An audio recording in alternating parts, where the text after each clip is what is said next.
go ahead and get started. Thanks everyone for coming. Nice crowd here. We're just an introduction about us. My name is Benjamin Tarso. I'm the marketing and business manager for at Curse, specifically for Gamepedia, which is our wiki platform. Although I also work doing marketing for some of our other products as well. I'm the director of marketing at Curse. My name's Casey, and I do pretty much all of our brands. So between Gamepedia, and you may be familiar with some of the other Curse brands, work on those as well, and also work sort of in the customer support side with our team there. So been there for about a year now. Benj has 5 years under his belt with Gamepedia. How many people are familiar with just Curse and Gamepedia prior to this? Okay, cool. Well, we're a Twitch subsidiary, so all of you, I'm sure, are familiar with Twitch, but they are our parent company. Yeah, and Curse, we're a gaming media company, so we focus on building tools and websites for gamers, to community sites, informational resources, and tools for everything. Just to overview what we're going to do today, we've got about 35 minutes on marketing. Casey's going to mostly be heading up. We're going to probably take just a short break, fill water bottle, stuff like that. Then I'm going to talk for a while about community building and leveraging communities. And then we've got 50 minutes or more. We've got plenty of time today scheduled for answering questions or just kind of talking about different related stuff. Casey, I'll let you go. Talk through mine. The topics that I want to touch on, it's nothing super in the weeds. If you are familiar with marketing, some of this stuff may be familiar, but a lot of really important marketing concepts for game devs. Starting with defining your target audience and what that looks like, how you should be able to sort of build out your audience before you even get started fully designing a game. Evaluating marketing opportunities. How do you know, especially if you're not a marketer by trade, how do you know if an opportunity is a good one or not? Designing a marketing funnel. Some people may be familiar with the marketing funnel, but we're just going to kind of walk through what that looks like for the game dev business. Marketing with quality content, and then digital advertising. We'll touch on those as well, and just kind of ways to get started, especially if you have a limited skill set in marketing and you don't want to be dedicating a lot of your time to that, or a limited budget. And obviously that's not where you want to be dumping all of your money at the very start. On my side, we're going to be really focused on community building and how to build and leverage communities. So, why is community important? How do you focus your community and make sure that you're kind of guiding them to the best possible places and really concentrating the community as a sort of resource? How do you leverage your community? You want to kind of build up this community, and then you want to find the best ways to really put them to work for you. Some general kind of social media tips and thoughts. And then just sort of talking about the general terrain around community building in the gaming sphere, and sort of how you can connect with other folks that are doing similar things. So kicking off with the marketing component here, how many people have experience marketing their game or marketing a game previously? A few people? Yeah, it's tricky just because marketing these days, we'll get to this in a minute, but marketing these days is just a very broad term. There's a lot of different things that are in the marketing bucket, and it can be really confusing and a huge time suck early on when you're trying to figure out, okay, if there's literally 100 different opportunities for me right here, right now, where do I get started? To the point that I feel like some people, especially people who are very tech focused, it's easy to say, okay, well, I'll put that on hold until I know how to do it really, really well. And that's a really dangerous thing to do when you're trying to market a game, is to get to the end of designing a game and just say, okay, I'm ready for people to play it. Now I'm going to start marketing. Unless you've sort of put the legwork in place throughout the whole game dev process, it's really difficult to try to sell something that you don't even know who you're trying to sell it to. So we're going to talk through how to get started on that in a pretty low time investment, low budget way from the very beginning. So the first thing to keep in mind, who is your target market? And I get, probably not from you guys, but I get a lot when I go and do these presentations to different groups and different industries. I want everybody to play this, or I want everybody to buy my product. I want every single household to have one of these things in their home. It can't be everyone. If you're trying to hit everybody in the whole world, not only is that incredibly expensive, but you can't design a product that meets every single person's needs. And the biggest thing that you're trying to consider in marketing and communicating why somebody should have your product is what problem you're solving for them. That can be boredom. It can be I've played this other game and I don't have a similar game to play. There's a lot of different problems people can have. It doesn't have to be world hunger level problem, But at the same time, like, you have to know what that person's issues are, who that person is before you start. You can't just try to broad stroke target everybody. If you have existing data, if you've done games before, if you've, beta tested and such, you can use that to identify your strongest potential customers. If you have Google Analytics set up on a site, who are the people that are staying on the site the longest? What does that demographic look like? And it can surprise you when you start diving in. It might not look like what you expect. Occasionally, and not just occasionally, very often when you get into the process of marketing, you realize that the groups responding to it are not the ones you originally thought. So that's why it's important to start from the very beginning, looking at that data, seeing maybe you really wanted to target teenagers and you notice that teenagers are the quickest ones to bounce off the site. You're not keeping their interest. What is it that you could be doing better if you do want to target that group? And then you need... Do you have an example of something we've done maybe recently where we targeted something, but then it was not quite... response working one of the curse brands is D&D Beyond, which targets people with Dungeons and Dragons. And when we're looking at the group that we were targeting with like online advertising, I'm expecting, okay, the type of people we're going to reach with our digital ads on social media are probably going to be like 18 to 34. It's going to be that audience. The ones who are going to purchase are probably going to be male 18 to 34 in the US. And then I'm like, but let's try some campaigns with broader, and our highest conversion with our lowest cost was like 50-year-old males. And I'm like, well, yeah, I mean, obviously it makes sense. Like Dungeons and Dragons, this is something that they've been playing for years. I just wouldn't have thought like Facebook. But then come to find out, like obviously Facebook does really well with that demographic.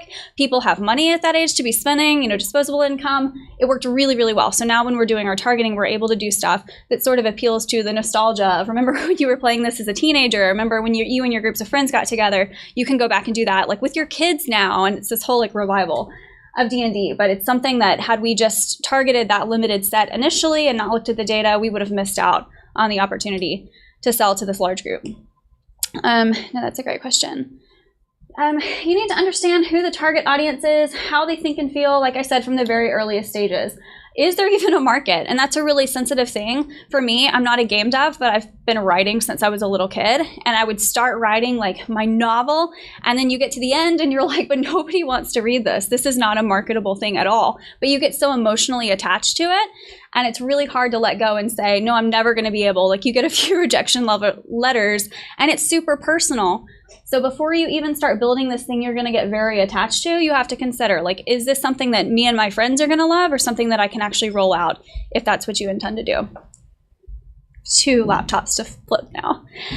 I'm developing a target audience persona. I'll relate this again to writing. When I would write my characters, I find a picture of them on, online, and say this is what they look like, and I'll fill out what they think like how do they think, how do they react to situations, what age are they, what gender are they, where do they live. You fill out as much information as you can about the character, so that when you're writing this character out, you have like a really good basis for understanding what's organic for them, what's authentic for them. It's the same exact thing with your target audience persona. It's also called a buyer persona. But before you start any marketing whatsoever, you should start to build out at least what you believe will be your target audience. Fill out as much information as you can. Find a picture of them. Make it personal to you. I found a really good example from Indie Game Girl of what this looks like for the indie game industry specifically. Can you guys see that? Sort of. But you put a picture in here.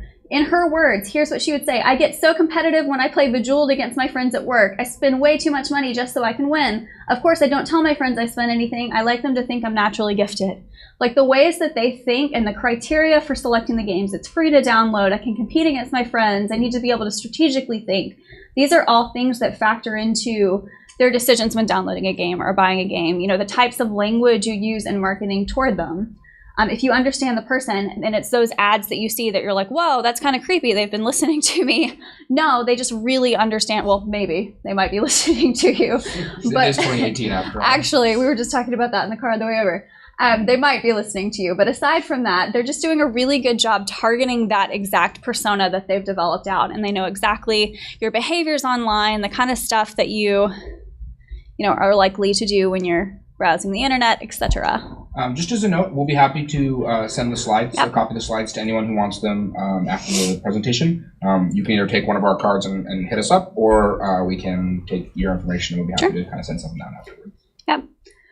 So has anybody done this before? The target audience or buyer personas?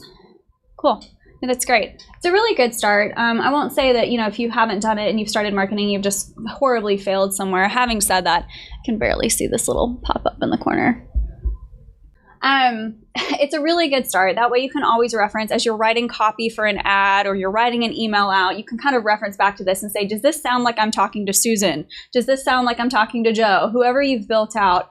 Or, okay, no, that's not the way that they talk. That's not solving their problem. You're not addressing their real concerns. So it's a really helpful reference point moving forward. This is one of my favorite graphics. I saw it at a marketing conference a few years back. Seemingly infinite options for marketing in the 21st century. These are all logos from different marketing software platforms in different areas. So mobile marketing, display and programmatic advertising. So a lot of times, this is why I say you get sort of that like analysis paralysis is I don't know how to use any of these. How am I supposed to get started? How am I supposed to assess? I know for me, I'm very much the type of person who wants to read like a bunch of reviews about software platforms before I get started. But ultimately, at some point, you're going to have to kind of narrow that down. No company in this world is using all of these or using even every category effectively. So you're going to have to kind of narrow the focus, figure out where you're going to be most effective, going back to that target audience persona repeatedly and saying, where are those people spending time? Is it on mobile? Is it surfing the internet where they might see display ads and so on?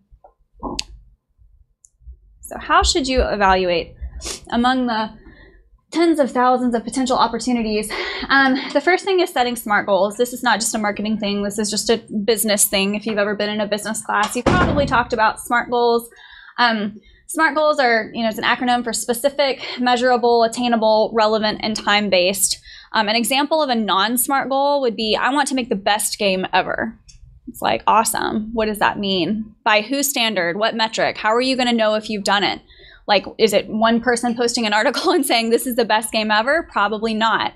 Is it the highest selling game ever? It's not a very specific goal. When do you want to achieve it by? You could say by the time I die, I'd like to have the best game ever, but it's not very helpful. You need to have goals that you can actually say, okay, 6 months from now, I'd like to be able to track and say this has been, in the top 10 most downloaded apps in this section of the App Store, or some sort of really understandable, digestible goal that you can track progress toward and set goals toward. We talk about working backwards. Benj is really good about setting up plans that work backwards, saying, what is that goal I'm trying to achieve? And okay, what are the steps I need to be taking sort of in a backwards ladder in order to get there in 6 months, a year, whatever that looks like. Are the goals brand aligned? This is kind of dangerous because a lot of people, brand aligned. If they're not, if the opportunity you're presented with looks like a really good opportunity, I'm presented a free booth at this, the example I used in my notes was like, I have a free table set up at a family-oriented fall festival. I get to demo my game, but it's a horror game. Like, that's not very brand aligned. You're likely to scare off a lot of people. It doesn't speak well about your brand, or it's confusing to your brand. You really need to consider, like, if I'm trying to say I'm the most tech savvy, it's a really cool new, I'm doing a new VR game that's got all this new technology involved, and you're putting up billboards for it, that's not aligned, what you're trying to accomplish is not aligned with your actual actions to get there. So just considering if you're actually hurting your brand by the areas, the ways in which you're choosing to advertise or market. Your estimated ROI, we'll talk about that on the next slide a little bit more. It's tricky, but trying to estimate, is this going to be profitable? Is this going to be something that I can make money? And then continuing to look at opportunity cost. Is this going to make more money than this other opportunity? If there's two conventions that you could be demoing at on the same day, the opportunity cost of, going to one is that you miss out on the other. Which one of those is more likely to be productive for you? So this is where it gets tricky. Without having tested a marketing opportunity in the past, if you've never come and done a demonstration at Indiecade before, how do you know what you're expecting to get from it? And it doesn't have to be in dollars, we say ROI, but it doesn't have to be a return on investment in actual money paid necessarily, your time. Are you trying to get more free users on? A lot of times with some of what we're doing, we're trying to get free accounts created. How are you trying to get people to sign up for updates on your email newsletter? Or are you trying to get followers for a Kickstarter project or on social media or something like that? Yep. A lot of different, or even collecting. I want to meet 4 different publishers that I might be able to pitch my game to. Right. set different kind of goals for yourself. Setting KPIs is what we talk about a lot, but it doesn't necessarily have to be, money if that's not the goal. If you're not at the stage of trying to get actual buyers for something, it's okay to have like testers or signups for newsletters, etc. You can look at the industry standards. Like for me, when I'm running marketing campaigns, I do have some like historic experience, but I'm also looking at, okay, an industry benchmark, typically you hear like 2% click rate. So if I see that my campaign is getting like 0.5% click rate, that's well below like the benchmark for an industry standard. So, and you can try to get more particular, like within your given industry, within your given field, what are people seeing, other people? Ask your peers who are experienced. A friend who has done something similar to what you want to do. Was it profitable? Like, how did you track it? What kind of results did you see? And hopefully get some honest feedback there. But that tends to be really useful to get information when you haven't done it before. And then when possible, run small test campaigns. We'll talk in a little bit about digital advertising. If you're spending money in particular, say you want to try Facebook ads that drive people to a mobile app download, you can run small campaigns. I've done campaigns with $5 a day before where I'm just testing to see, like, is this actually getting traction? Are people responding? Am I seeing a large number of like negative comments that are like, why am I seeing this ad? So you can start really small and then ramp up what is successful. But really, really, really important, this has been something Benj and I have talked a lot about at Curse. Before you even start a campaign or a project, you really need to understand what the acceptable numbers look like. It might be for cost per acquisition, number of clicks driven over to your website. What do the acceptable numbers look like? Because we've had this happen before where we've started a project and gotten to the end and been like, here's the data, and nobody knows if it's like good or not. Like, okay, great, we increased it by 10%, and then we're like, awesome. Like we have nothing actionable out of this.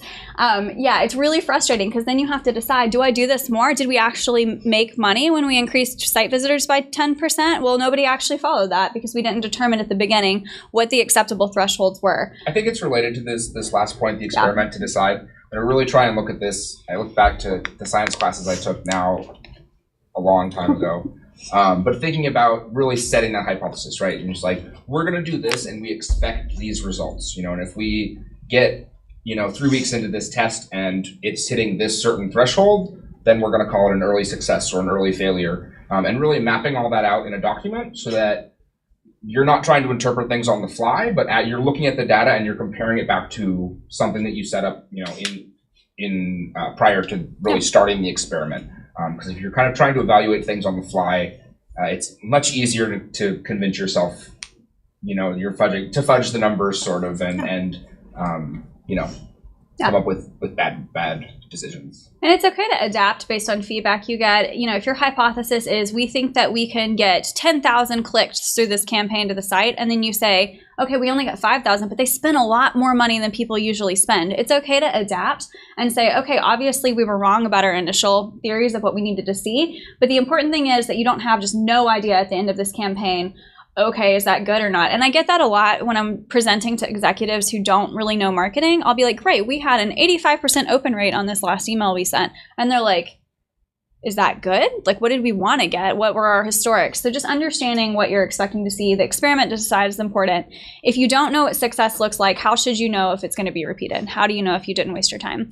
In some cases, knowing your acceptable numbers means being able to turn off an unprofitable campaign before you waste a lot of money on it. So if your acceptable numbers are, I need to be seeing $5 in sales for every $1 I spend on this ad campaign, and you run it for a few days and you're seeing that you're not hitting that, you're hitting $2 in sales, but you know that your time is involved, you know that you're spending a lot of money on doing this marketing, like you're able to shut it off before you lose a lot of money. It's completely fine to get to the end and say, okay, my conclusion is never again, we're never going to repeat this. Developing your marketing funnel. This is one of my favorite topics just because it's the most useful template for setting up like a brand strategy for marketing that I've ever come across. You may be familiar with funnels in general. It's the same thing for sales. They do something very, very similar when trying to close like a sales deal. But think back to your target audience persona, and that's the people that you want to be moving down this funnel. You want to be focused on getting people further and further down this narrowing funnel that are like those people that you sketched out earlier. Different strategies are going to be effective at different stages. So the types of marketing you do at every stage will look a little bit different. For example, if you're trying to get here at the bottom on this loyalty line and you're trying to market to a loyal customer, you're not doing the same thing you're doing up at the top when somebody's never heard of you before. That wouldn't make sense. People are like, yes, I already know who you are. You don't need to keep telling me who you are. I'm a loyal fan of you guys. So the awareness stage, this would be, and I'll give it a specific example in a second, but the awareness stage, this is people have never heard of you. You want them to know who you are for the first time. Brand awareness. It's when you first see somebody's social media post on the internet. It's when somebody first mentions them to you, word of mouth marketing. The first time you ever come across a brand, to the point that you kind of remember the brand, it gets a little sticky. Some studies say you have to see that brand up to like 17 times before you really remember who they are and what they do. That doesn't mean you have to see the same ad, the same billboard, but it does mean that you kind of need to be hearing about the message in different avenues to be able to remember. Consideration, they're probably not making a purchase at this stage. This is where they start reading your blog post, they subscribe to your newsletter, they're consuming what you have, they're interested. Maybe they just click over to your site, so they've actually taken some action beyond just knowing who you are. Conversion, that's where you really start getting excited, because these are people who are downloading your game, people who are making a purchase within the game, like whatever your conversion metric looks like. Even if it's just, I want somebody to sign up for a free account, like that's a conversion metric. It doesn't have to involve money. But it does require taking a step beyond just considering who you guys are as a brand. Loyalty, this is the people who keep coming back, people who are really big fans of you guys. Advocacy is when you get to the point, this is like the golden goose at the end here, where you get to the point that those people become your spokespeople just natively. You don't pay them anything, they don't work for you, but they are going out and telling people what you do, why they should play your game, and so on. So I'll give you a specific example. You're gonna have to ignore the fact that I'm not a designer. I put this together last night as sort of an example. So awareness. Someone sees a Reddit post mentioning your game for the first time. It's the first time they've ever noticed the name of your game before. They're on Reddit and they see a post, it mentions your game, and they're like, oh, interesting, but they take no action on it. Consideration. Someone clicks the link to your game and reads the description. Okay, that seems interesting, clicks it, but they don't take any further action. It may take somebody several times of going back to finally say, I mean, how many people have visited a site like 10 times and finally they're like, okay, I'm ready. Like I have the time now, I have the money now, whatever it is. The conversion, someone downloads the game. Whether or not it's a free game doesn't really matter. They've converted to being a user of your game. Loyalty, they come back, they play every day or every month or whatever that looks like for success for you. And then advocacy, we're going back to the top. Someone creates a Reddit post praising your game. They've started talking about you. So they've been a loyal fan enough, you've nurtured them along this funnel. So you can kind of see why marketing would look different at each of these stages. Your marketing for awareness at the very top might be as simple as having a Facebook page that you post to. You don't pay anything, you're not promoting ads, you're not targeting specific people, but you're trying to get the word out there.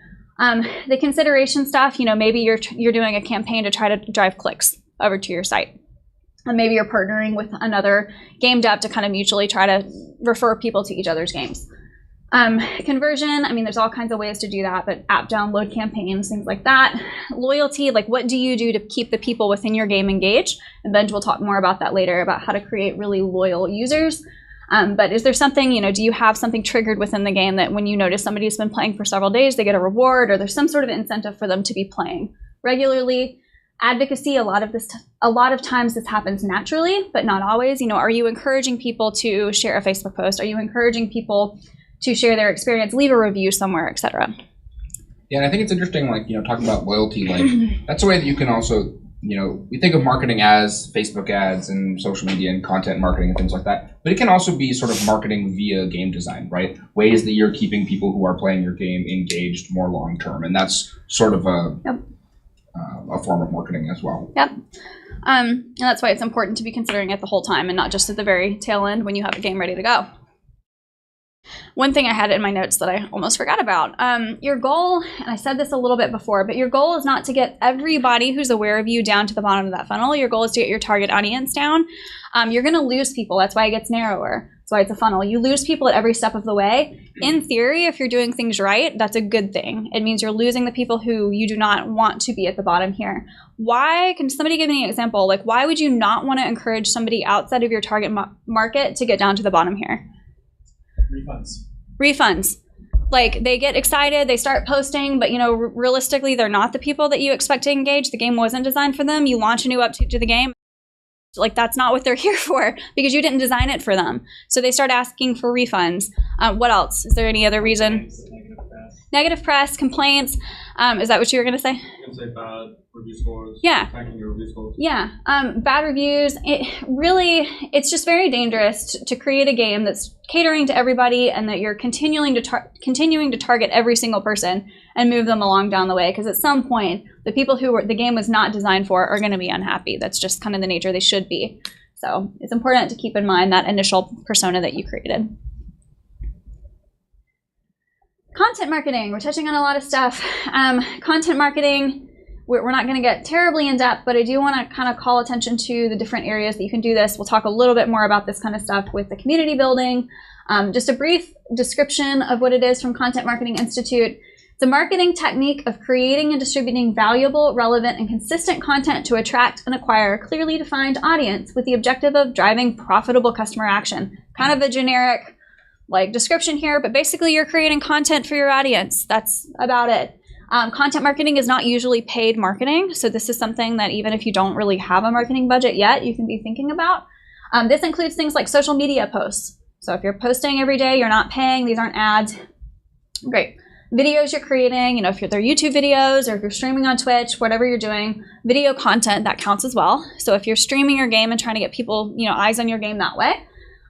Blog posts, any type of content you create, email newsletters and announcements. None of these things are typically paid. These are all ways to provide quality content.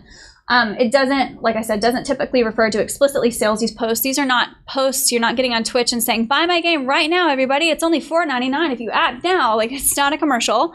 You're not posting blog posts that are constantly calling people out because it's a big turnoff for people that are just finding your game. This is usually when they're at that consideration stage. So it's when they're at that stage of saying, I'm not quite ready to make a purchase. I'm not quite ready to download. I just think that you guys have really interesting content. Doesn't even have to be specific to your game. Like a lot of Facebook pages, relevant games, gaming industry information, stuff that your audience that you now understand will find relevant. So some tips. Tips for content marketing. The number one rule is quality over quantity. I've seen a lot of brands really mess up here by saying, I need to be posting 10 times a day. I'm going to go all in on Facebook. I'm going to post 10 times a day. Or I'm going to be really active on Reddit, and Reddit is really, really aggressive against this. I'm going to be super active on Reddit, so I'm going to post on 10 different subreddits every day with information about my game, and I'm going to try to make it sound like not a sales pitch, but people pick up on that really fast. It sounds really irritating. It sounds like you're trying to close a sale. It's not about the quantity, it's about the quality, and not your perceived quality, but your target audience's perceived quality. Do they find the information that you're sharing interesting enough to take the time to read a blog post or to open the email? Or are they going to unsubscribe? Let's see. Establish consistency with your content schedule. I like having just a calendar drafted out, like a really simple calendar, like blog post Thursday type consistency. If you're going to go live on Twitch, if you're going to do any sort of streaming or anything live, even Facebook Live type stuff, having a schedule, people know when to come on and find you. People know when you're going to be live. They know when to see a new blog post. They know when an email is going to hit their inbox. That also allows you to do some testing over time and optimize. So if you find that, this time isn't really working, well, what if I change it to this other time? What if I send an email on Monday morning instead of Thursday afternoon? Do you see differences over time? But it allows you to test a little bit there. So yeah, I like the content calendars. The more organic the content feels to your audience, the more effective it's going to be. Again, you're providing value to them. You're not trying to sell them anything right now. You've probably seen like the Instagram accounts that have gotten enough followers that they've turned into like sponsored post after sponsored post. I've had a lot of people that I loved following for just like random, like their houses are really pretty. I like following them, that all of a sudden every post has like 10 different sponsors tagged and they're trying to sell you something, or they're trying to sell you some nutritional supplement on every post that they ever make. And it doesn't feel organic. It doesn't feel like something that, I actually want to buy, because I'm like, well, they're getting paid for that. It's not very natural. You can also develop natural relationships that can help to provide relevant and quality content. An example I was thinking of, and Ben, you might be able to talk a little bit about this, but Gamepedia streams new wikis that we have, games that we have new wikis for. So he'll go live a couple times a week, and he'll be playing through games. You want to add to that? We produce about 20 hours of content now. But what we do is we reach out to our developer partners that have official wikis with us, and we say, hey, we're going to stream your game next Wednesday, it would be great if you could, join us in the chat. And so then we'll get the developers to, kind of be in the chat to help answer questions or give us pointers when we're doing stupid things. That happens to me a lot, where I'm just like, I don't know what I'm doing. And they're like, oh, try doing this. And like, oh. So it's a great way that we can kind of leverage those relationships that we have. And it makes the content more applicable for our viewers. It shows people who are watching that the developers are active and engaging with their community. And it kind of is just sort of a mutually beneficial way that we're both leveraging one another's expertise and reach. Yep, and it can be really mutual, like you said. It's something where we benefit from having additional content to stream. They benefit from having additional visibility. So find those sorts of natural relationships that aren't forced, and those aren't paid relationships. Those are just partnerships that we've built over time. Find those types of relationships, and it can be with other game devs or with websites that cover new game launches and things like that, where they might be willing to review your game or play through and provide feedback, something like that. And you can kind of mutually support them. It's okay, like I said, to post something to Facebook that's not about your game and that drives attention to somebody else's blog if it's interesting. So it can be really mutually beneficial. Then the last topic I'm going to touch on, this is the hardest for me to cover at sort of a high level because it gets very nitty-gritty with what's possible. I mean, I like to call this like the creepy part of my job, where I follow people around the internet and like remind them of who I am all the time. So it's the people that, you get an email that says, oh, you left something in your cart, or you're surfing a website and something that you just Googled like a few days before appears in the sidebar, and you're like, that's kind of creepy. But that's the whole point of it. It's keeping yourself top of mind to your target audience. It's pretty simple description. You're paying to directly promote your game online. A few of the more common avenues that I use and that most marketers use: search engine advertising. You see the ads that pop up very top, making your game come up at the very top when somebody is searching for something that keywords are similar. Display advertising, just seeing kind of in the sidebar, popping up different places, seeing whatever you're trying to promote. And then social media advertising, and it's really cool and creepy, but how targeted you can get. You can get super targeted with the initial, what we call a cold audience, people who have never heard of you.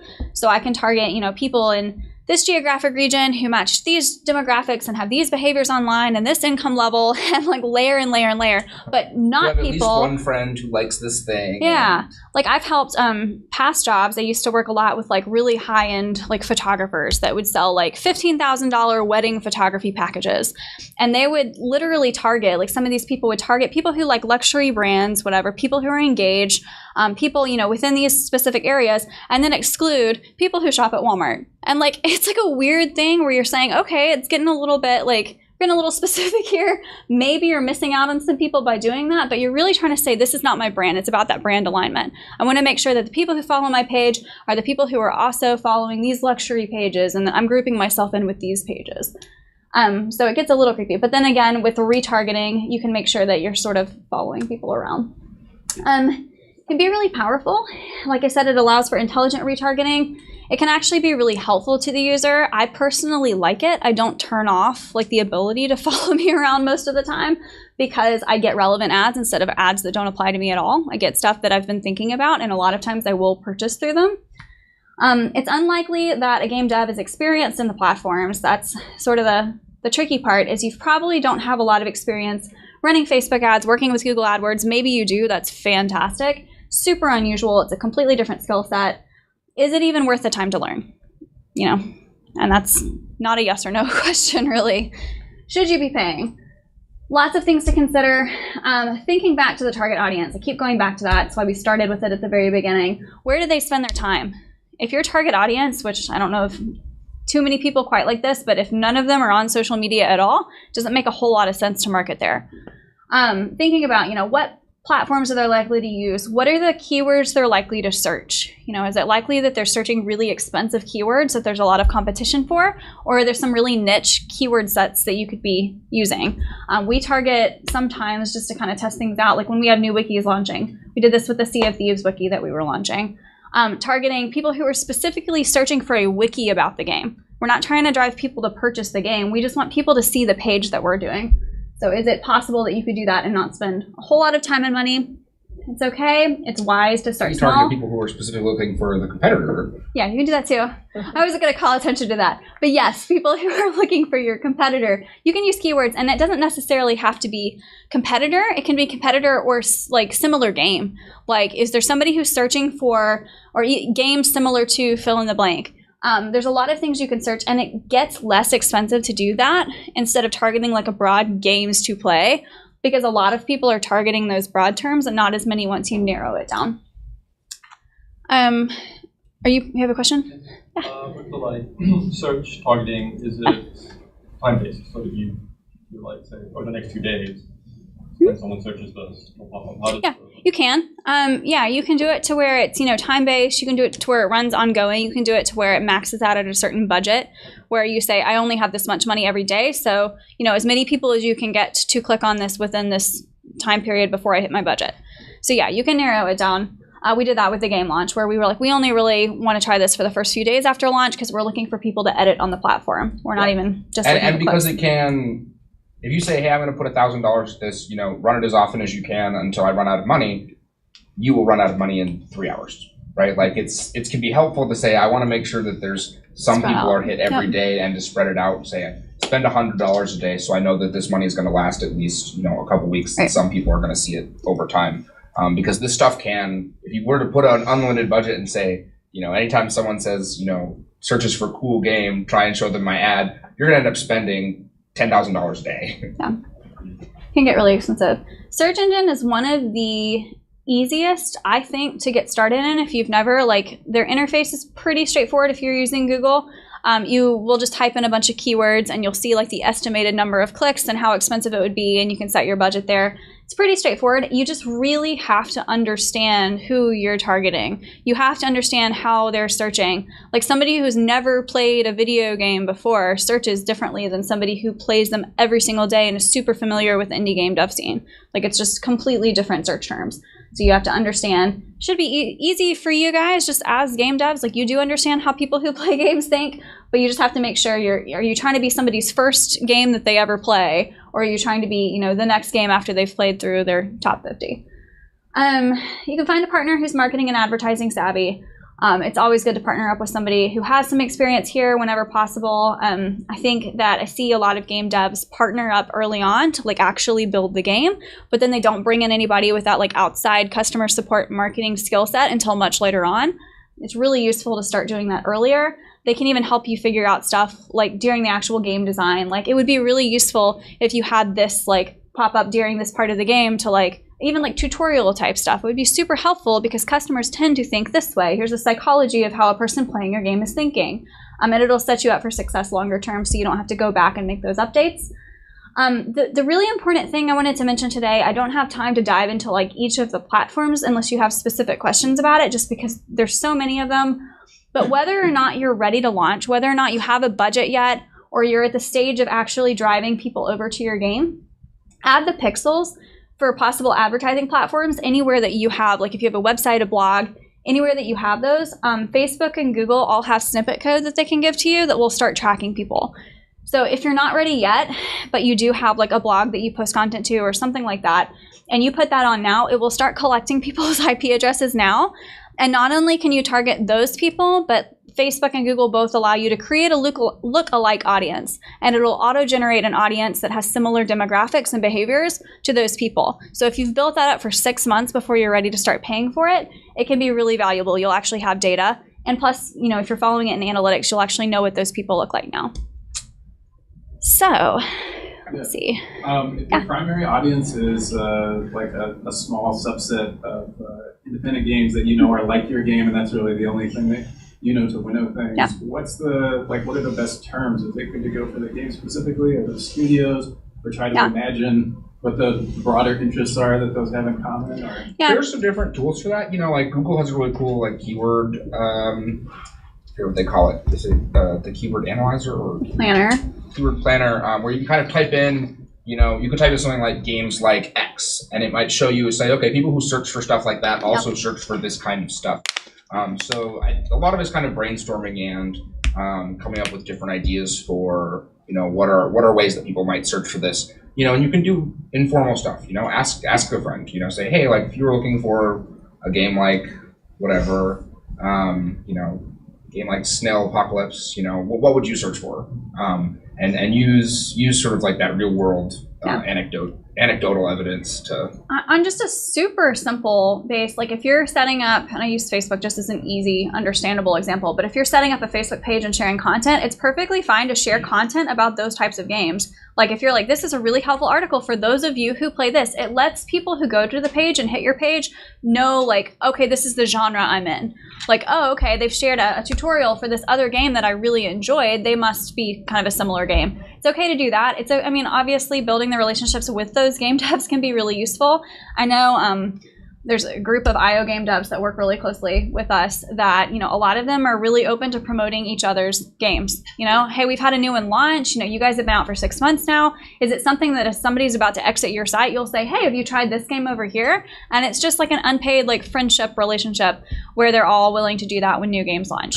So stuff like that can really be useful. It is tricky, when you get into titles where they don't have a big enough Facebook page to say target people who like this page. A lot of times that happens. But I think that there's ways that you can do that, like with the keyword planner, with just kind of making the page, reflect that type of content, for sure. One thing I'll kind of put in, I didn't really talk about email marketing. One thing that we've done is partnering with D&D Beyond, partnering a lot with similar sites that we don't consider direct competitors necessarily, but they're tools or their sites or games for other people, for D&D players aside from our games. Okay. Yeah, come on in. And so we'll use each other's email newsletter lists to offer like a discount code or some sort of special or to announce a product launch, where we've gotten to the point where now like some of our best like coupon codes and stuff have come through this other person saying, I have a really great list of 100,000 people who play D&D. You guys, our list is about 1 million. Like, is there a way we can kind of work together to mutually promote stuff? The audience loves it because, if they like D&D, they probably like both of our products. And so it's really beneficial content for them too. Yeah, the example there is, we work with, Neverwinter, the D&D MMO, and, they're more of a digital audience, but we've got the D&D Beyond, which is the tool set for the tabletop gaming. We said, hey, why don't we provide a discount code that you can send out to, people who are playing the D&D MMO, and we'll give out some starter packs for the MMO to our audience who mostly plays the tabletop version. And both of us saw a lot of really good conversions in both directions. We saw a lot of people who play the MMO who then came and bought stuff for the tabletop version, and we saw a lot of people in our tabletop audience who then converted and went on to create an account and tried playing D&D online for the first time. Cool. Any other questions about the marketing segment before we hop into community building? We'll have Q&A at the end too, so if something pops up, that's totally fine. Yeah, we had planned for a 5-minute break. Do you guys want to take a break, or do you want to just kind of keep on rolling through? What other examples, really useful ways do you use partnerships besides email listing? Like exchanging email lists? Yeah, I'll get into a little bit of that in the community side. But other ways are, building relationships with other developers to retweet each other's good news, and that can both be just kind of organic, right? Like, be on Twitter, be a good member of the community. When someone else, a cool game that you like launches, just retweet it. Because there's, then that builds that kind of goodwill, so that then when you launch your game, your friends and other developers you have relationships with, they want to celebrate your successes as well. So I think a lot of that is just kind of being good member of your community and building relationships with other people who share the same kind of passions and process that you do. I've also seen people like split booth costs at an event. If you feel like exhibiting somewhere is going to be useful, finding somebody who's doing something similar to you and has a good relationship and just splitting the costs and setting up. You probably don't both need like a full booth at an event if you're just getting started. But even stuff like that where, I feel like most people are really open to working with you. I feel like this is a community that's not very cutthroat competitive. Like most people want all... What is the phrase? Rising tide raises all boats. So close. Most people want to see other indie game devs do well. So if you're both doing it, it's not a one or the other. It's something where it's pretty easy to reach out and say, hey, totally willing. You can absolutely shoot me down, but I had this idea for how we could partner together. Most of the time, I get back really good. Okay, let me hear more about how that would look. So.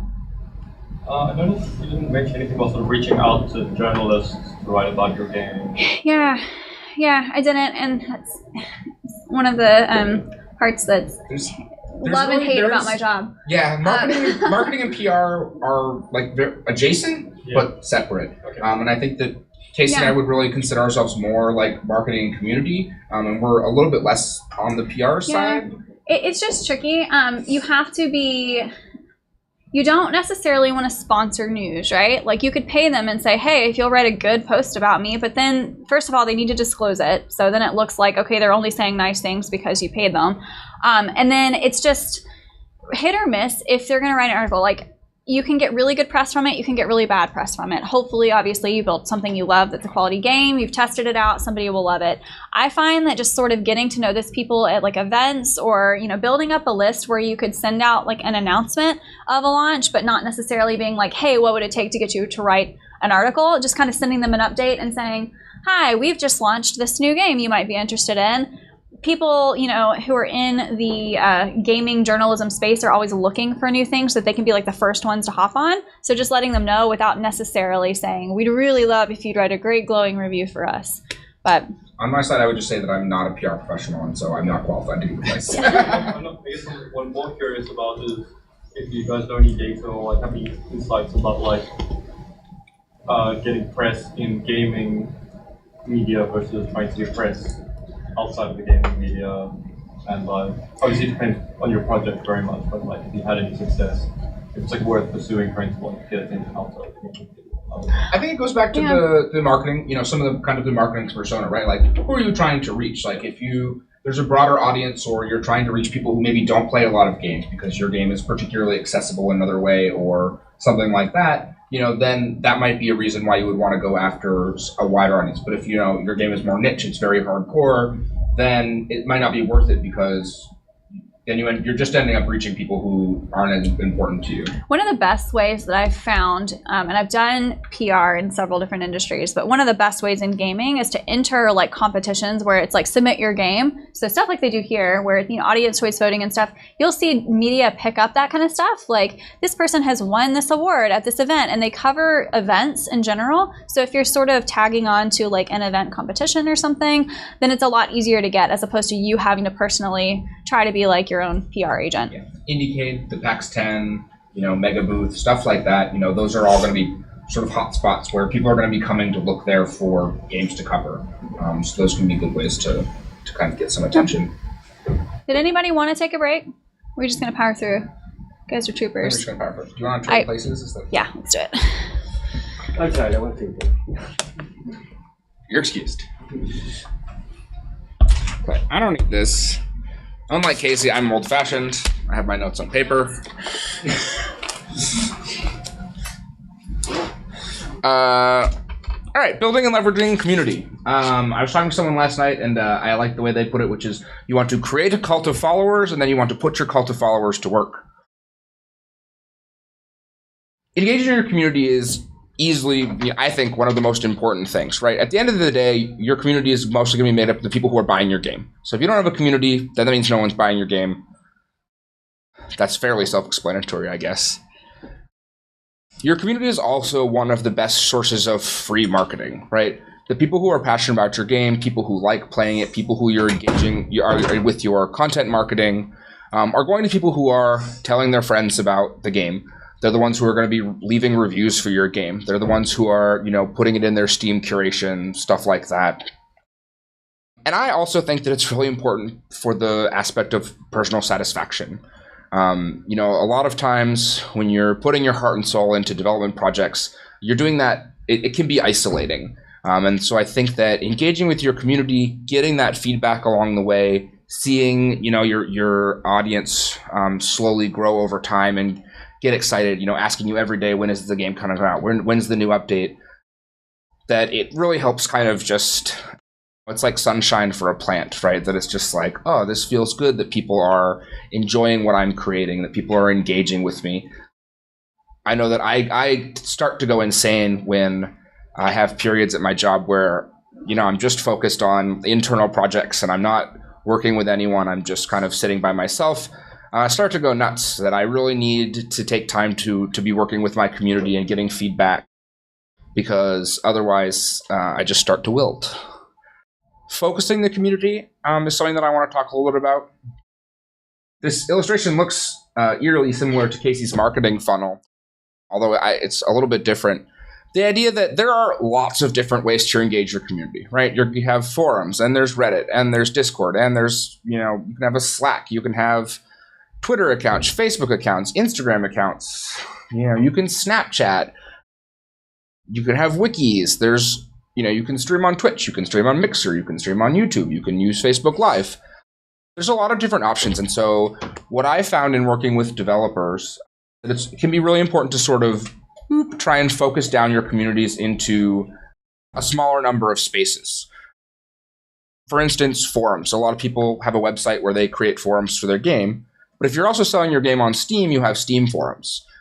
And so rather than just sort of leaving both of those open, if you say we really want to have people come to our forums to sign up so we can collect their information and we think it's got a better interface and things like that you're going to want to go to Steam and you're going to want to pin something at the very top of your Steam forums that say, hey, we're the developers, we don't look at Steam forums, if you want to come engage with people and come talk to us, this is where you should be coming instead.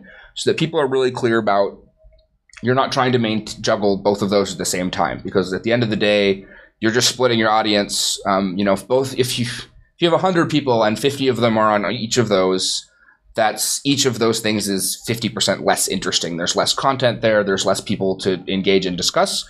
And so you really want to be deliberate in those decisions, right? Rather, it's kind of a balancing act, because you want to be deliberate about those decisions and say, we want people to use, this platform over another one, and we're going to try and focus them there. At the same time, also seeing where your community goes, right? That if you really are pushing people to come to your website to use the forums, but at the end of the day, people are still mostly posting on Steam and your forums are pretty dead, that it's worth just saying, hey, we're going to pull the plug on our forums and we're going to move everything. We're going to make Steam home base for forum posts and discussions and updates and things like that. You do want to follow your community, and it's a way of learning more about your community and the ways that they might be interacting with you. I also kind of want to add, if you are leaving that open where you have both forums, even though, maybe you don't monitor the Steam forums and you prefer your own website forums, but you don't pin that post, you don't link people back over, and you have an active forum community that you're not monitoring, you're missing out on really valuable feedback. Like, you probably don't have the time to split your focus between several, but at the same time, if you don't redirect and people are leaving actually really, really helpful, I would like this more if X. Or, oh, this is my favorite part of the game. You're missing out on, potentially half of your audience's feedback on the game itself. And you don't look like you're very engaged with the community because you never come back on a reply. You never come back and actually note that you're paying attention to people there. And nowadays there are a lot of forums are almost in a lot of ways kind of old-fashioned nowadays, right? That there are a lot of more real-time ways to engage with your audience. I'd say Twitter's kind of, Facebook and Twitter are kind of in the middle there, but then you have things like Discord. Nowadays, most games with an appreciable following are going to have some type of Discord server for the game. If that's something that you are going to be there and you're going to be engaging with, you can, go ahead and be proactive, create that Discord, say, hey, come join our Discord. It's a great way to get bug reports. It's a great way to source alpha and beta testers. It's a great way to communicate announcements and stuff. It can also be really helpful to make yourself available at certain times. Say, hey, every Friday afternoon from 3 to 5, we're going to be live on Discord. If anyone's got questions or wants to engage and talk with us, ask about how development's going or whatever like that. Same thing with Reddit. A lot of these things will happen on their own, often can just happen on their own. If you left to their own devices, the community will create a Discord. They will create a subreddit for the game. They will, they'll go create a wiki somewhere for the game, but you can kind of help focus them by being proactive about that. You can say, all right, we want to really focus on our Steam forums. We want to have a Discord for real-time conversation, and we want to have a wiki where people can collect information about the game. And so we're going to make sure that Discord exists and is linked on our website, and we include it in our emails and things like that. We're going to, make sure the Steam forums are set up and we've got some different topics, and that we're posting our patch notes and updates there. And we're going to reach out to Gamepedia and say, hey, help us create, an official wiki for our game and get it started so that when we release players can come and help grow an informational resource. Social media, it's all about, making sure that you're making good decisions about what platforms to use. Facebook and Twitter are the obvious answers. A lot of really great conversation happening on Twitter. It's a little bit more real time, but there's also a lot more stuff being thrown at you. Twitter timelines tend to be much more crowded. You can sit there and you can easily read through 200 tweets if you're in, 5-10 minutes if you're just kind of scrolling through. Whereas Facebook is a little bit more deliberate, right? There's a lot more. There's going to be less noise on news feeds, but it's also kind of selective. This also goes back to what kind of user you're trying to target. And brand alignment. I mean, I hate Snapchat anyway, so I'm just going to hate on them for a second. But if you're trying to portray, a particular like straight-laced, like we're a professional game studio and we do all this stuff, Snapchat's maybe not the place you want to be. If you're really trying to reach that audience and you're really trying to reach the type of people that are using Snapchat, that's a good place to be. But you can actually hurt your brand just by picking the wrong platform. If you're picking, LinkedIn for your game announcements, like it says a very particular thing about your brand and who you want to be and who you want to target.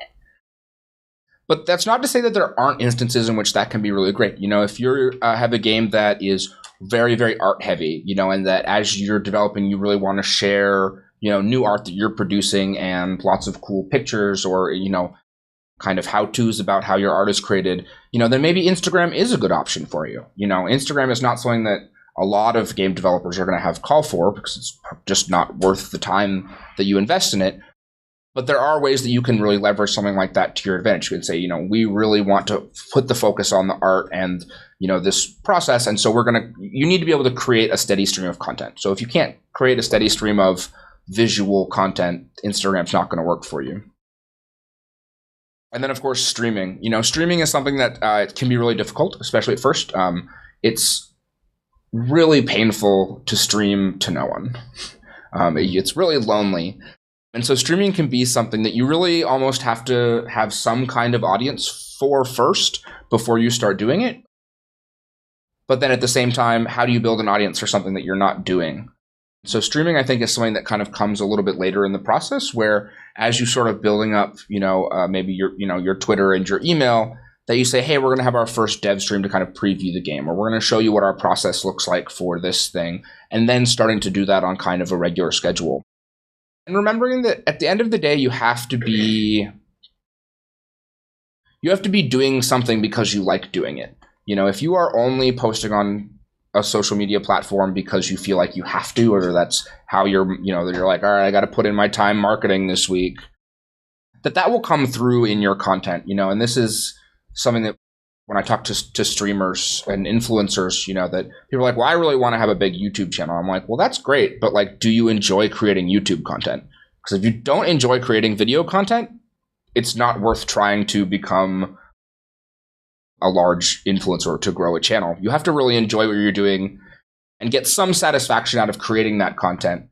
Otherwise, it's just going to become a chore, and it doesn't tend to work very well. Or find someone who does. I mean, like we're going back to finding a partner, finding somebody who just absolutely lives to create YouTube content. If you think that's where your audience is, there are people out there that would absolutely love that. It's exactly their thing. Same with streaming, finding people that are willing to get on and stream.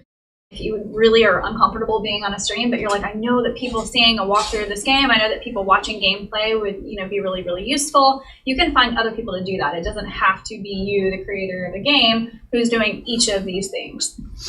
I feel like I've gotten a little bit off the original idea here, but the idea here really is to try and cultivate spaces for your games. And while it's really important to be selective and say, these are what we want to focus on, more important than that is to tap into critical mass.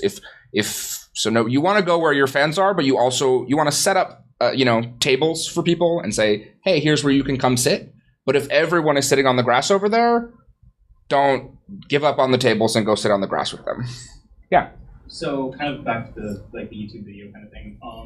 Say there's one specific video I really want to make in terms of content, but I don't really have it in me to make like anything else, but I really do feel strongly about that one. Is it worth it to go forward and put in the effort for that one video when that's kind of going to be the only thing for a while?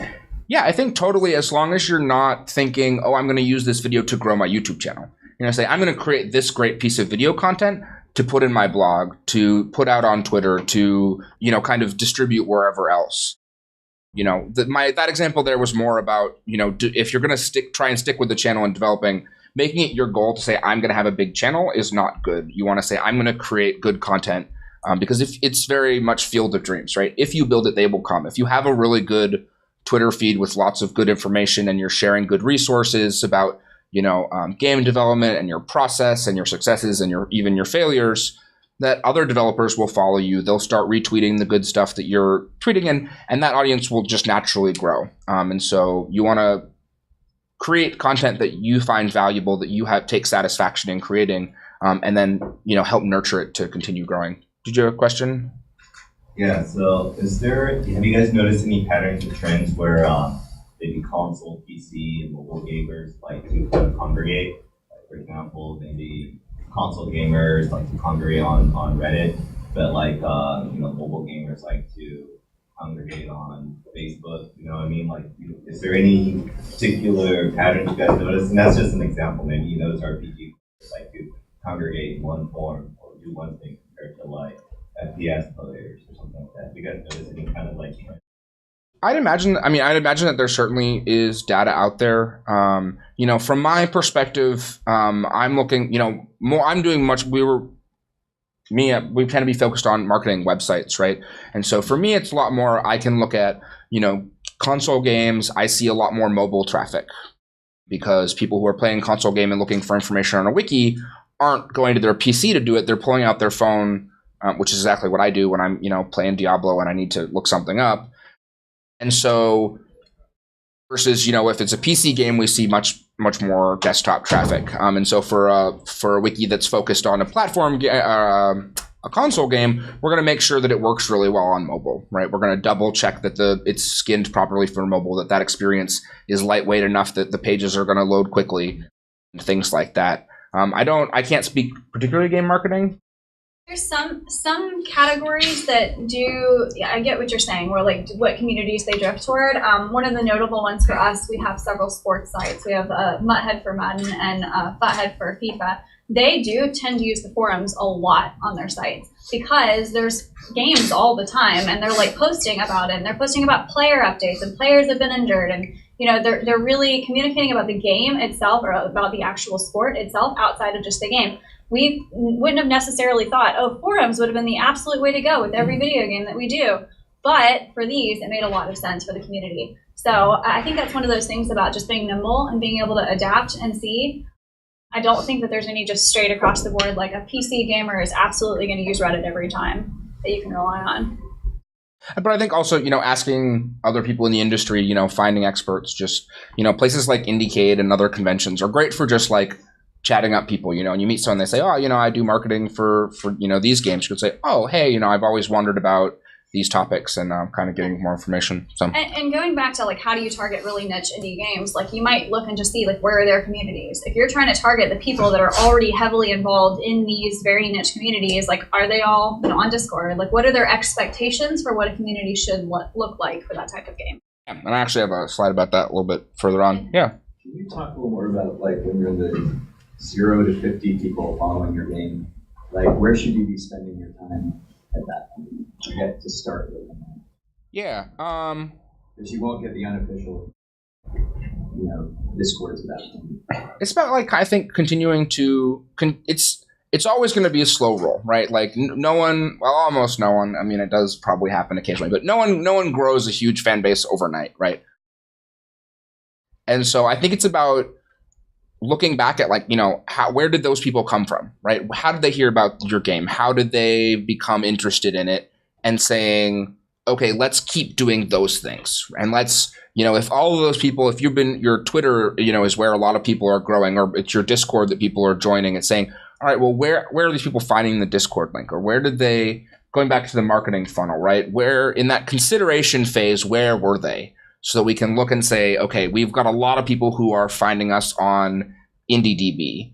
And so we should maybe put more energy into making sure we're putting dev updates on IndieDB because that's where people are finding us, getting interested in the game. Or saying, hey, we've been putting a different type of content here where people are coming from. Let's take that content strategy and let's also apply that to Twitter. Let's make sure that we're taking those blogs and that we're adapting them into smaller snippets to get people interested so that they'll come through that same funnel to join our community.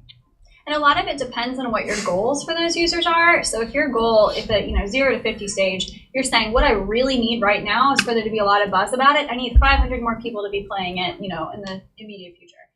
Depending on what your goal is, like say you have a paid download game, you might consider like, okay, the first 500 people, we're going to give free access, but we're going to share it through these particular channels. Like we're going to give it on an email list that we know is targeted to the right people, and trying to get that buzz built up in a way that you wouldn't long term. So if you're really thinking, I need people posting, I need people creating content for me, I need people to join the Discord, whatever that looks like early on, you might be willing to say, okay, ultimately I want people to pay $10 for this game. But right now, for the first few hundred people, it's more valuable to me that they're kind of creating that hype and creating a community for me. They're actually working for you, and you might be willing to do some different partnerships. But that's a really good time to start kind of building those relationships and partnering. Next thing I want to talk about is just sort of like really emphasizing how powerful a community can be. Like I said earlier, right, you want to build up this cult of followers, and then you want to like really whip them into a frenzy so that they are out there. It's that bottom of the marketing funnel, that loyalty and advocacy. And I think that a lot of people, looking at the marketing funnel, you're like, oh, I have a long way to get before people are down there. But you're going to have people who drop straight down the middle of that funnel and get to the bottom very quickly, right? It may tend to be those first 0 to 50 people, right? Those are the people who just, as soon as they saw your game, they're like, holy crap, this is what I've waited my whole life for. And so you want to take those people and you want to put them to work for you. Those are the people that you should... I think it's on my next slide, but calls to action, right? That you should feel no shame in telling the people who are passionate about your game and your community to say, hey, what we could really use right now is reviews. So if you've been playing the game and enjoying it, we would really love it if you went and left us a positive Steam review so that we can, boost the number of reviews we have. Or you can say, hey, we really are trying to sign more people up for our marketing list. Like if any of you have friends you think that might be interested, send them here to join our marketing list or to come join the Discord. Or, creating some kind of shareable content. Say, hey, we created this cool infographic about, the game or our development process so far, and saying, if you really like the game, and help us share this with other people. For instance, I've got some statistics here. Adding a call to action on your Facebook page, so you might post, you say, here's, this cool thing we've been working on this week. Awesome. You're going to get some amount of engagement with that post. Say, here's something awesome we've been working on this week. Go out and, click share and share it with your friends. Just adding that call to action can increase your click-through rate on a post by almost 300%, 285%. And in emails, it can be even more dramatic. You can send out an email newsletter, but you always want to have that big button, that big red click here button, or some kind of direct. You want to think about what it is you want your audience to do, and you want to call them to action. You want to say, hey, please click here to leave a review. Please click here to share this. Click here to, read the rest of this post. It kind of activates something in people's brains where it's just like, okay, like I've been called to action, I'm going to do something. So it's really key to have those calls to action everywhere. None of your marketing should be a dead end. Like you should never, a blog post, an email, nothing should ever, you should never get to the end of a blog post or something that you're consuming and have nowhere else to go. Even if that's a link to, if you liked this article, read this one. You see sites do that all the time. It should always have some sort of natural, you can actually bring people down through the funnel that way. Okay, click on this on our Facebook page. Now you've read this blog post, and click here if you want to learn more about the product we talked about. It should actually nurture them all the way down. Yeah, right. Or even, want to keep up to date, click here to view our Twitter page and follow us there. Click here to do some action. It's really important to not be shy about talking to those first 50 people and saying, hey, I really want to get more people here on our Discord. Like, what do you guys think? How could we, get ideas from your community? You might want to touch, you may have this in here, I don't even remember, but user surveys are something we've been trying to get so much better at. That's a perfect time to do it. When you have a 50-person subset of people that are actively using a game and you're really trying to figure out where do I go next, how do I grow, doing like a basic user survey and making it easy for people, like... Yeah, actually, this is like right here on in terms of resource building. I talk a bit about wikis and guides created by players. Obviously, I'm a little bit biased about wikis. Gamepedia's my little baby. But it's really important, I like to think about the fact that, in the process, let's say you spend 2 years developing your game, right? And you're going to put lots and lots of hours into playing the game, play testing, doing QA. As soon as you release your game, even if you have a relatively small audience, your players in the aggregate will play your game more than you could in your entire life.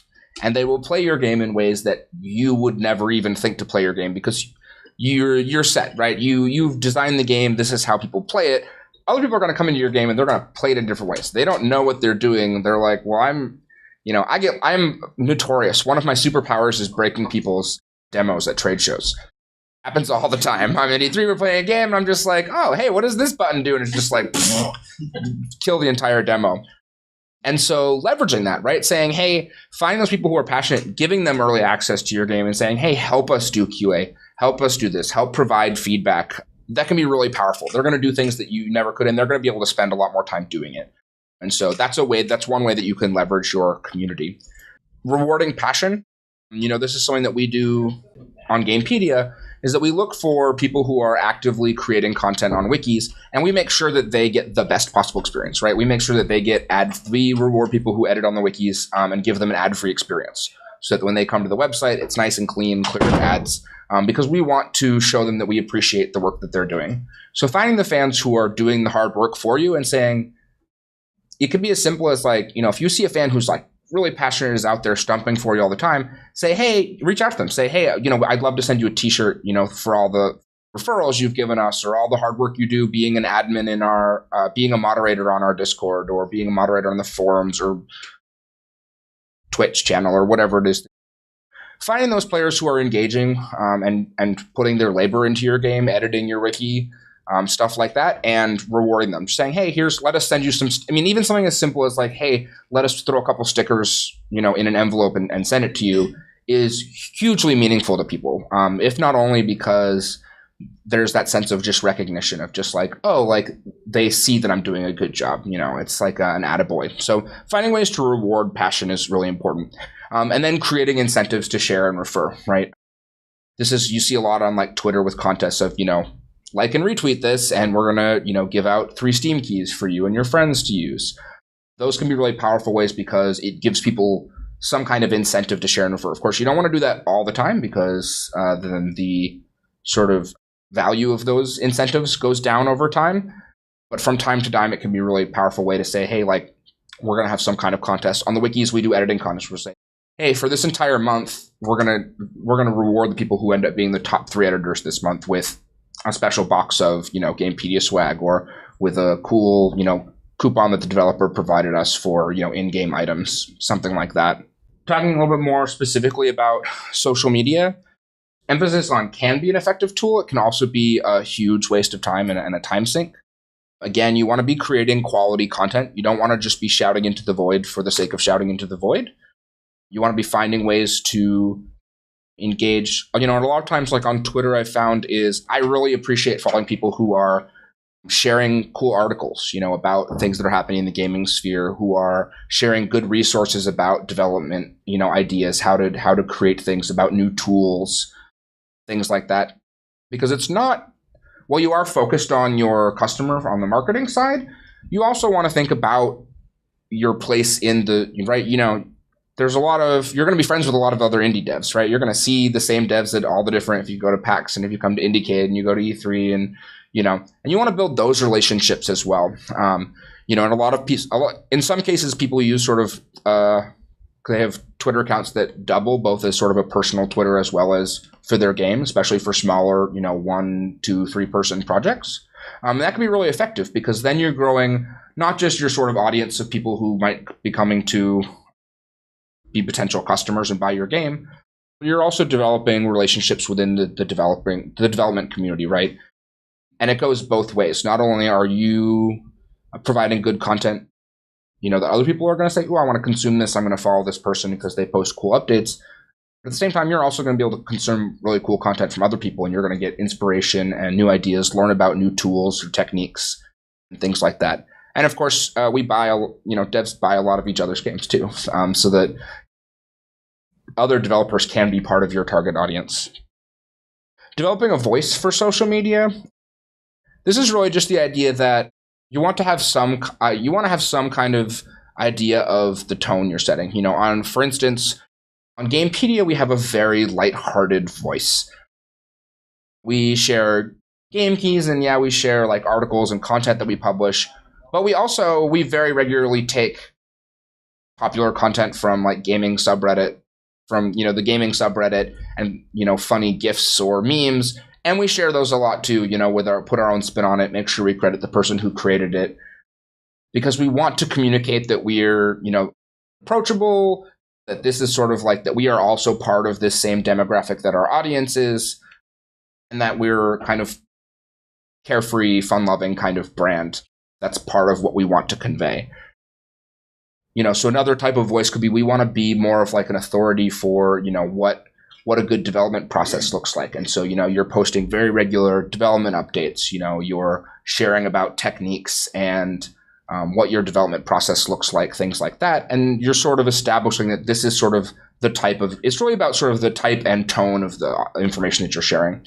And it's important to think about that, because if your voice is kind of all over the place, it can kind of like brand alignment that Casey was talking about earlier, that, if you go through a phase where you're being lighthearted and funny, you're growing some followers because that's the type of content that they like to see.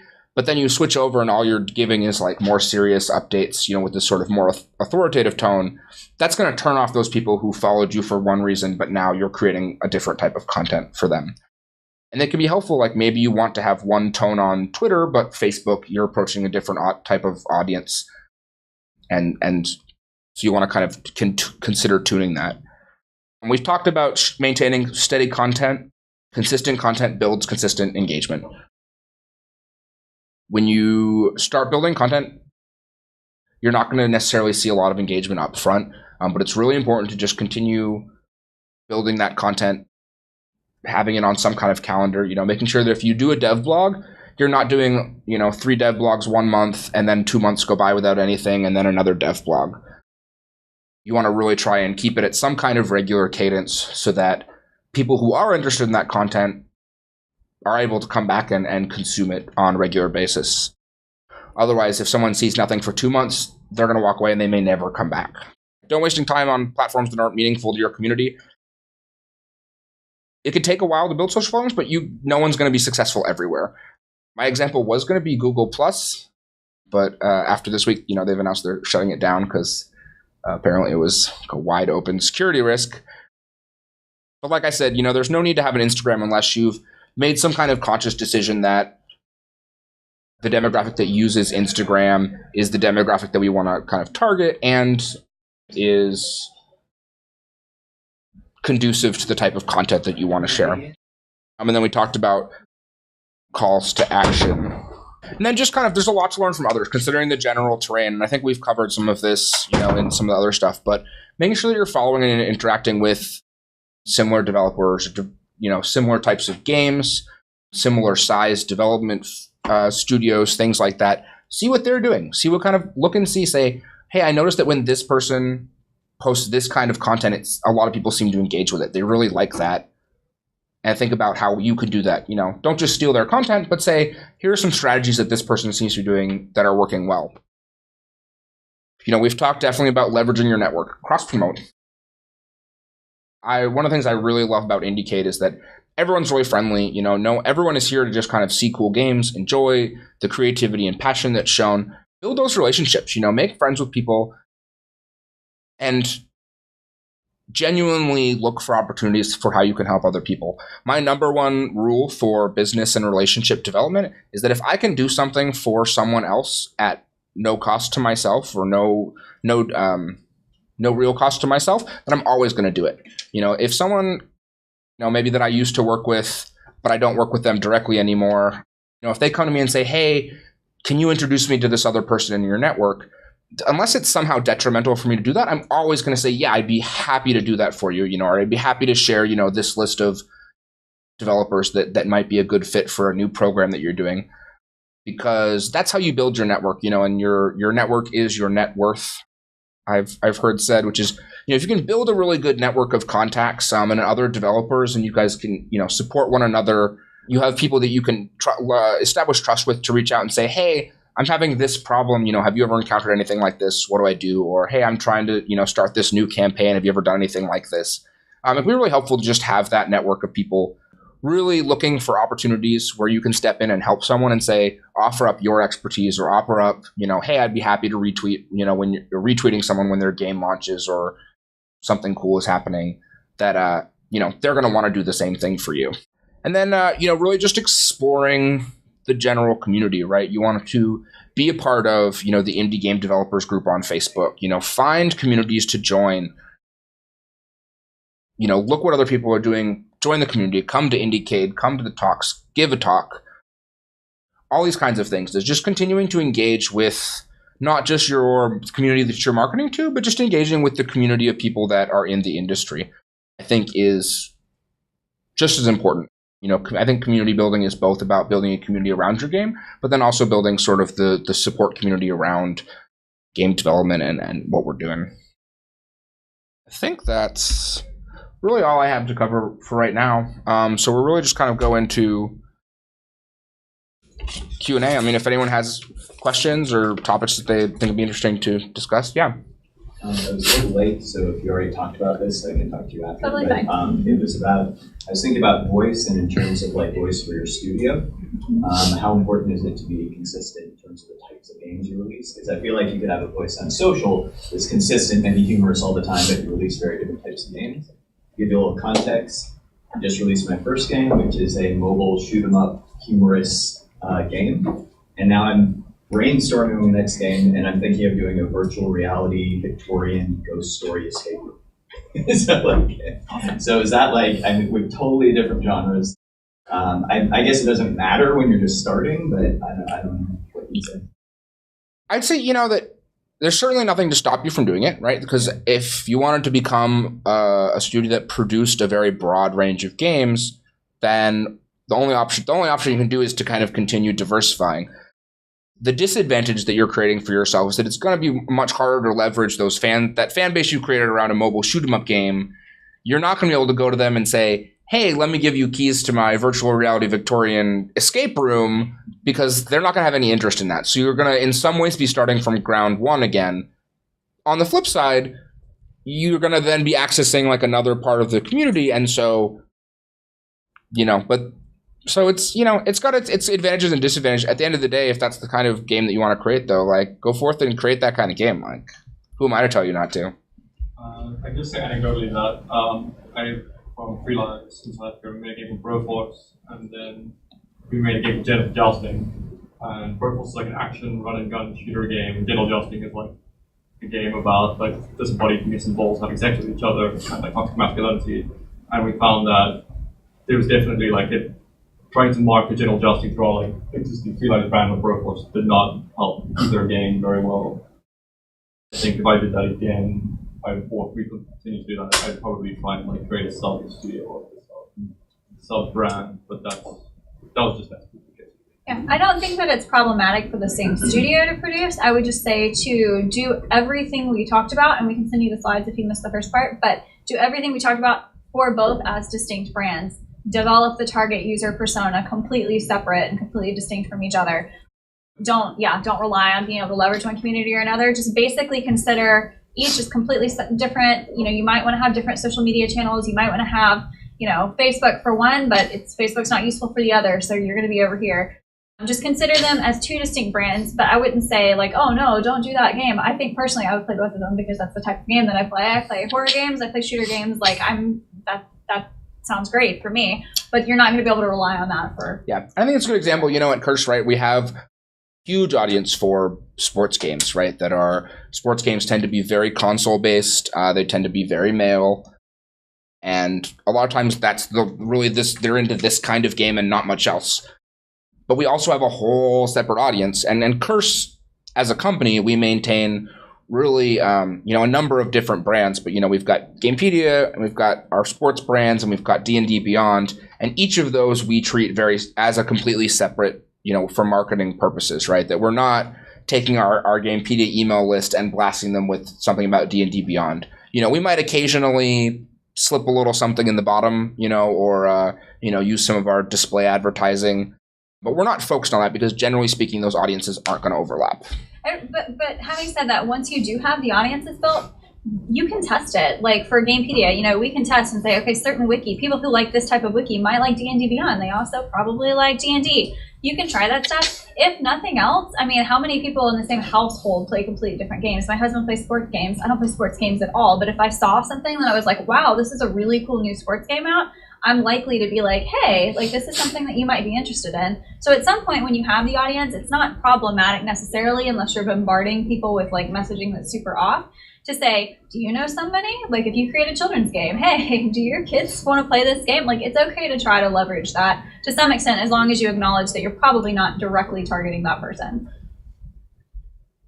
I got here late too. Did you already talk about like trying to build your community? Like one of my mistakes I made when I was building my Instagram is I just talked about my game. I didn't talk about other games or other interesting things. Did you guys talk about the balance between talking about your content and what other people like to hear as well? Yeah, we talked a little bit about, for me, it's especially about Twitter is what I really think of is that, I really like to follow people who are not just updating about their lives or hear what's happening or this specific thing, but who are retweeting really interesting content, who are saying, hey, I read this really cool article, or I saw this really cool review of this other game, because that helps give me more breadth to my thing, and it helps me discover more interesting content, right? That I want to follow people who are sort of the fount from which I can go forth and explore new things. And it is important not to saturate, right? Which it's always the message of just like, buy my game. Here's this cool thing. My game. Me. No one likes that. Honestly, the ratio I like to use is at most your social media feeds should probably be 60% other content and 40% like your game at the absolute most. And even when you're looking at your own content, it's not always sales, it's not always gameplay specific. It might be, hey, here's behind the scenes of like, here's the developers, and like let people get to know you. It doesn't have to be exclusively gameplay stuff. But I think being able to pull in, leverage those communities you have to pull in content, pull in relevant content. The most important thing is my target audience going to land on this page and say, this is useful enough to follow? Like I'm getting value out of this beyond just, here's a game I've never played and here's a lot of gameplay advice for it. Yeah, I think that's a good way to put it, is that really, the reason why people follow page, and I think there's difference, right? The reason why people like a page on Facebook is because they like a thing, and it's right there in the name, right? You're liking this page, this entity. So people say, oh, I like this game, I'm going to like their Facebook page. Whereas I think on Twitter, it's a little bit different, right? That you say, I'm going to follow this person because they produce a stream of interesting content. And so those two different things can impact the way that you produce content for those different channels. Twitter, I think it's much more important to be sharing a variety of content, whereas I think on a Facebook page that's really devoted to a particular game, it can be a little bit more acceptable and even beneficial to really kind of keep it more focused on that single topic. Yeah. I've been to like different communities surrounding games. Like I like certain games that, but usually when I go into like the community, it's like starts to feel like not what I intended to initially from the game.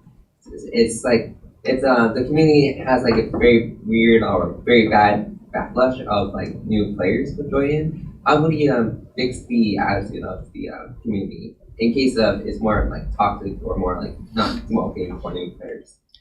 Yeah, that's a great question. And that I think is more a question about like community management, right? The idea is that as you're cultivating a community, it is important to create. I know that we have, for instance, with Gamepedia, we have a Slack group where we invite all of the different admins from our different wikis to come and interact. And we found very quickly that we had to establish very clear ground rules that everyone who joined the Slack had to accept, because otherwise, even there are certain things that you are transgressions, but if you never wrote down and say don't do this, you don't have anything to point back to say, here's why we punished you in some way. So I think that's a matter of making sure that you are where your community is, right? Because if your unofficial Discord grows and grows and grows, but you're not there and you're not in control of it and you're not a moderator there, then these sorts of problems can arise, right? That you want to make sure that you're being proactive in joining your communities, you're being proactive in making sure that you are moderating them, that you're setting those limits of saying, hey, we're not gonna allow harassment here, right? If you're gonna be harassing people, we're not gonna tolerate that in our official channels. And trying to build good practices around that. I think it's something that you really kind of have to get ahead of, because, you know, if it gets too far down, it can be difficult. You should probably know your community guidelines before you start a new community. I mean, before you even have anybody to follow the guidelines, you should know, like, here's the things that are unacceptable. And some groups are more lenient than others, but I think that when you see a group like that, that's super heavily toxic and very, you know, lots of harassing speech and stuff like that in the groups, it's sort of a lack of that moderation and a lack of setting the ground rules. And oftentimes the developers and the stakeholders are not actually active in those groups. Yeah, and then putting your community to work, right? Like making sure that as your, you know, if you've got a Discord and as your Discord is growing, making sure that you're taking the people that you know are active and saying, hey, would you be willing to be a moderator? You know, let us give you the ability to help. We noticed that you've been really good. You know, we've never had any problem. You're active. Let us make you a moderator so that you can help us kind of be part of the, not police force, but, you know, to help keep the community growing in a positive way, right? And that's part of rewarding passion, right? The people who are active in your Discord, who are, you know, reporting instances of bad behavior to you, not in like a tattletale way, but just being like, hey, you know, I'm seeing this happening. You might want to, you know, step in here. And it's like, oh, okay. Those are people who are being conscious, and you can reward their passion by saying, hey, like, you're doing a great job. Like, you know, let us give you a little bit of, let us give you those additional role. You know, let us give you a role, this additional role to help us keep things clean, because that takes some of the pressure and the time off you, and it also rewards that member by saying, you know, hey, like, you've been doing a good job. Like, you know, let us deputize you. Any other questions? Awesome. Well, I think that's pretty much the end. We do have, it's bright, much brighter than the last slide. We do have our information here. I know we both have lots of business cards too, so if you want to stop by on the way, I'm sure we'd be happy to connect with you. We're both pretty open to, you know, if you want to reach out to us, we'll get these slides shared. And yeah, Casey, anything else you want to know? No, I'm good. Awesome. Thank you guys so much for coming out. All the questions and stuff.